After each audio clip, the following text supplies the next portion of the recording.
আজ একটু অন্যভাবে বানাবো ঝিঙে পোস্ত। তার জন্য একটা কচি ঝিঙে নিতে হবে আর খোসা ছাড়িয়ে পাতলা করে কেটে নিতে হবে। এরপর পরিমাণ মতো পোস্ত আর কাঁচা লঙ্কাকে পেস্ট করে নিতে হবে। এরপর একটা কড়াইয়ে 1 চামচ ঘি দিয়ে গরম করে দিয়ে দিতে হবে কালো জিরে আর 2টো চেরা কাঁচা লঙ্কা। লঙ্কাগুলি অল্প নাড়াচাড়া করে ভেজে নেওয়ার পর দিয়ে দিতে হবে আগের থেকে কেটে রাখা ঝিঙে। বেশ কিছুক্ষণ ধরে ঢাকা দিয়ে নাড়াচাড়া করে ভালো করে ভেজে নিতে হবে। ঝিঙেগুলি ভাজা হয়ে গেলে এরপর দিয়ে দিতে হবে কুচানো টমেটো। আবারও ঝিঙে আর টমেটো বেশ ভালো করে ভেজে নিতে হবে। দিয়ে দিতে হবে পরিমাণ মতো লবণ।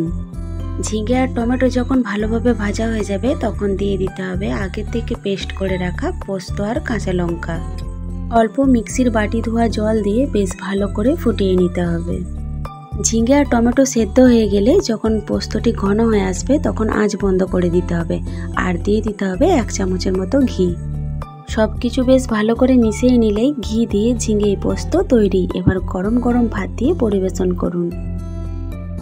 তো বন্ধুরা, এভাবে একবার আপনারাও বাড়িতে বানিয়ে দেখতে পারেন, আশা করি ভালো লাগবে। আজকের এই ঘি দিয়ে ঝিঙে পোস্ত রেসিপিটি আপনাদের কেমন লাগলো অবশ্যই কমেন্ট বক্সে কমেন্ট করে জানাবেন।